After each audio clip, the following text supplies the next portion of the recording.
शुरू के 3.5-4 साल तो समझ ही नहीं आया डॉक्टर्स को कि वो जो मेंटल स्टेट होती है वो बहुत गंदी होती है। Sleep. I found comfort in sleep because I felt like that was my escape. World के 7 डॉक्टर लगे थे मुझ पे। 7 फ्रॉम द वर्ल्ड। मेरा केस भी बहुत ख़राब था, केस बहुत ज़्यादा ख़राब था मेरा। एंग्जाइटी काफ़ी ज़्यादा हुई मुझे और एंग्जाइटी लेड टू डिप्रेशन। तो वो 6 महीने मेरा इलाज चला। वो तो शुक्र है उस डॉक्टर का, और म्यूज़िक ऑब्वियसली हेल्प मी। दोस्तों, क्या कभी आपने सोचा है कि हम कितना भी कमा लें पर कभी भी संतुष्ट नहीं होते? यहाँ तक कि हमारे पास हमारी जरूरत की ज्यादातर चीजें मौजूद रहती हैं, लेकिन फिर भी हमारी जिंदगी में शांति नहीं है। हम हमेशा अपने से ऊपर वालों को देख के दुखी हो जाते हैं और अपने छोटे से जीवन में छोटी छोटी खुशियों को छोड़कर बड़ी बड़ी चीजों के पीछे भागने लगते हैं, जिसकी वजह से हम अपनी लाइफ से ही बहुत दुखी और निराश हो जाते हैं। और ये निराशा ही हम में से अधिकतर लोगों को डिप्रेशन की तरफ ले जाती है। डिप्रेशन या अवसाद ये कोई बीमारी नहीं है, बस एक नेगेटिव थॉट का नतीजा है जिसमें हम खुद को डूबा हुआ महसूस करते हैं। और अगर आपने अपनी इसी तरह की सोच पर लगाम नहीं लगाई तो परिणाम बहुत गलत निकल कर आ सकते हैं। इस तरह की दिक्कत में सुकून की नींद तो छोड़िए, सोने के लिए भी मेडिसिन की जरूरत पड़ती है और उसके बाद भी सुकून नहीं मिलता। 3.5 साल में अपने घर से बाहर नहीं निकला और 1.5 साल में अपने कमरे से बाहर नहीं निकला। और जब नहाता भी था तो दरवाज़ा खोल के नहाता था, इतना डर था, फियर था मेरे अंदर। Bipolar disorder with psychotic symptoms की मुझे प्रॉब्लम हुई थी, जो सूखे नशे करने से और शराब पीने से होती है ज़्यादा, और कम सोने से होती है, और गलत लाइफस्टाइल से होती है। और आखिर ऐसा क्यों है? जहां हम एक तरफ विकास कर रहे हैं तो दूसरी तरफ देश की आधी से ज्यादा आबादी डिप्रेशन से घिरी हुई। दोस्तों, आज की इस वीडियो में कुछ ऐसे ही मुद्दे के साथ मैं आपके सामने आया हूं कि कैसे आप अपनी इस सिचुएशन से बाहर निकल सकते हैं और खुद की लाइफ में थोड़े से बदलाव के साथ अपनी पूरी जिंदगी के मायने बदल सकते हैं। दोस्तों, इस भागती हुई लाइफ में हम सब ने बहुत कुछ पा लिया है और अभी भी आगे बढ़ने का जुनून है। मैं ये नहीं कहता कि ये गलत है, पर अगर कुछ चीजें आपको मानसिक और शारीरिक रूप से विकलांग बना रही है तो मुझे लगता है कि अब आपको इसके प्रति सजग हो जाना चाहिए। सारी सुख सुविधाओं और ऐशो आराम के चक्कर में हमने अपनी लाइफ से एक चीज को खो दी है और वो है शांति। अगर आप अपने व्यवहार पर ध्यान दें तो आपको महसूस होगा कि आप छोटी छोटी चीजों को लेके बहुत जल्दी परेशान हो जाते हैं और हम खुद की खुशियों की जिम्मेदारी दूसरों के हाथ में दे देते हैं। खुद से ज्यादा उम्मीदें हम दूसरों से लगाने लगते हैं। कभी कभी तो हालात इतने बुरे हो जाते हैं कि लगता है कि दुनिया ही खत्म हो गई है। एक बच्चा जिसकी अभी हंसने खेलने की उम्र है, उसके कंधे पर पढ़ाई का इतना बोझ हो जाता है कि वो डिप्रेशन में आके सुसाइड कर लेता है। वहीं कोई अच्छी खासी पढ़ाई करने के बाद भी अगर जॉब ना पाए तो वो भी यही कदम उठाता है। अगर किसी का ब्रेकअप हो रहा हो तो वो सुसाइड कर ले रहा है। और इतना ही नहीं, जॉब से निकाले जाने पर घर की जिम्मेदारियों से डरकर भी लोग यही कदम उठा रहे हैं। आखिर ऐसा है क्यों?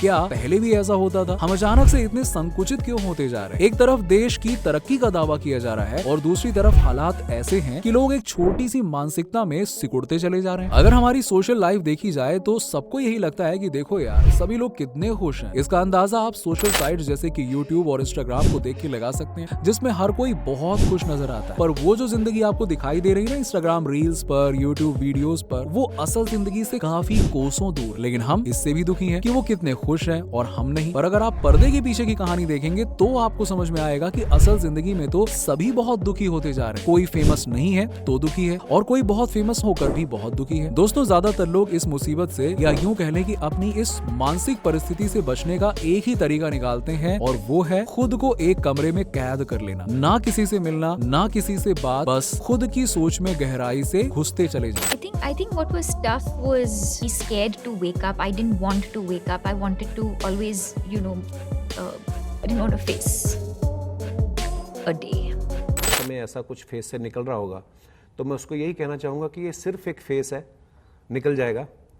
उस समय इंसान को लगता है कि मैं सुसाइड कर लूँ, कुछ ऐसा हो जाए कि क्योंकि मैं अच्छा नहीं फील कर रहा हूँ, लेकिन ये एक फेस होता है, ये निकल जाता है। वहीं कुछ तो अपनी इस बीमारी का कारण जाने बिना ही डॉक्टरों के पास पहुंच जाते हैं। दोस्तों, हम इन सब परेशानियों से खुद ही बाहर निकल सकते हैं। इसमें बहुत ज्यादा गहराई में जाने की जरूरत नहीं है। आप अपने डेली रूटीन में थोड़ा बहुत बदलाव लाकर खुद की सोच से अपनी परेशानियों से बाहर निकल सकते हैं। अगर आपको लगता है कि आप किसी परिस्थिति में फंसते जा रहे हैं और आप कोशिश कर रहे हैं बट और ज्यादा उलझते जा रहे हैं, तो खुद को समय देना शुरू कीजिए, दूसरों को नहीं। खुद की कमियों और अच्छाइयों को समझिए। खुद को समय देने से मेरा मतलब है कि अपने बिजी शेड्यूल से कुछ वक्त अपने लिए निकालिए। याद होगा कि बचपन में हम टाइम टेबल बनाते, याद है ना, बनाते थे। और अभी भी कुछ लोग जो अपनी लाइफ में सही मायने में संतुष्ट हैं, वो उस रूटीन को फॉलो करते हैं। अगर मैं आपसे कहूँ कि आप योग मेडिटेशन के माध्यम से अपनी दिक्कतों से लगभग पूरी तरह से बाहर निकल सकते हैं, तो आप कहेंगे यार ये कोई नई बात तो नहीं है, मुझे भी पता है और ये बात लगभग सभी को पता है, आपको ही नहीं पूरी दुनिया को पता है ये कह लें। तो फिर क्यों ना हम योग मेडिटेशन को अपने जीवन का हिस्सा बनाएं। जब पता है तो उसे हम अप्लाई भी करें ना। आप योग के माध्यम से अपने शारीरिक गतिविधियों के साथ साथ अपनी मानसिक स्थिति पर भी काबू पा सकते हैं। खुद को शांत रखने का सबसे बेहतरीन तरीका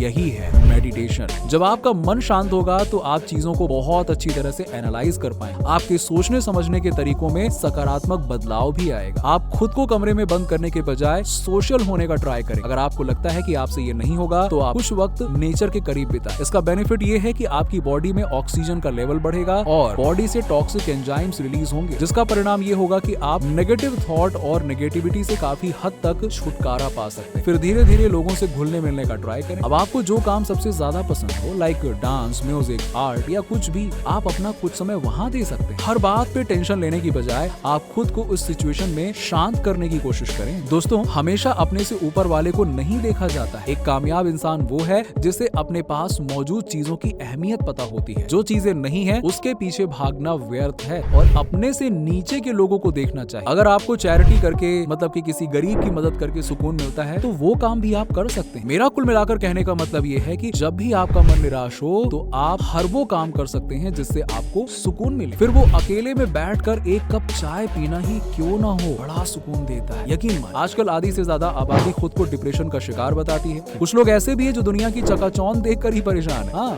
कि उनको वो सब क्यों नहीं मिल रहा है और वो किसी सेलिब्रिटी की लाइफ क्यों नहीं जी पा रहे हैं। और हम सब इन सारी चीजों में खुद को भूल जाते हैं कि दुनिया में हमारे आने का मकसद क्या, हम किसके लिए जान दे रहे हैं। अगर आप पढ़ाई नहीं कर पा रहे हैं और आपके नंबर अच्छे नहीं आ रहे हैं तो इस बात का सोल्यूशन ये नहीं है कि फांसी लगा लो। आप अपनी कमियों को पहचाने, किसी से सलाह लें और अगर फिर भी कुछ नहीं हो रहा है तो और भी कई सारे ऑप्शन हैं जिसके दम पर आप एक अच्छी लाइफ जी सकते हैं। पुराने जमाने की बात बताता हूँ, आप सभी लोग सुबह सुबह 4 बजे, जिसे हिंदू धर्म में ब्रह्म मुहूर्त कहते हैं, उठकर सैर पर जाते थे और वापस आकर व्यायाम भी करते थे। औरतें घर का सारा काम खुद ही करती थी। आज के जैसे सुख सुविधाएं भी नहीं, पर लोग देखिए खुश थे। इसके पीछे का कारण यही है कि उनका जीवन संतुलित और वो किसी और को देखकर पछताते नहीं कि जैसा आजकल हम लोग करते हैं कि यार ये YouTube पे कितना बढ़िया वीडियोस बना रहा है, क्या लाइफ जी रहा है। पहले वो लोग भी एक साथ रहते थे, लेकिन अवसाद या डिप्रेशन जैसी कोई शिकायत नहीं थी। आप भी अपने माइंड को स्टेबल करके चीजों पर कंट्रोल पा सकते हैं। आपको अपनी डाइट का विशेष ध्यान रखना होगा, स्लीपिंग टाइम का भी। फोन का इस्तेमाल कम से कम करना होगा। अपने टाइम को बचाना है अपने लिए यूटिलाइज करने के लिए, ताकि आप अपने ऊपर फोकस कर सकें। आजकल सबसे बड़ी दिक्कत तो मोबाइल फोन्स की है। पता ही नहीं चलता कि दिन कब बीत जाता है उसको स्क्रॉल करते। इस समय को बचाकर हम कहीं और यूज कर सकते हैं, जैसे कुछ क्रिएटिव कर सकते हैं, कहीं अच्छी जगह घूमने जा सकते हैं, कुछ नया सीख सकते हैं, नॉलेज ले सकते हैं और ये सारी चीजें धीरे धीरे आपकी लाइफ में चेंजेस लाएंगे। वो कहते हैं ना कि छोटे छोटे कदम चलकर आप एक बड़ा बदलाव ला सकते हैं, सिर्फ अपनी नहीं, अपने आसपास मौजूद दूसरों की लाइफ में। तो बेहतर है स्लीपिंग पिल्स, डिप्रेशन पिल्स को पीछे छोड़कर खुद को एक अच्छी और संतुलित लाइफ देने की कोशिश करें। सब कुछ अपने आप ही बैलेंस हो जाए।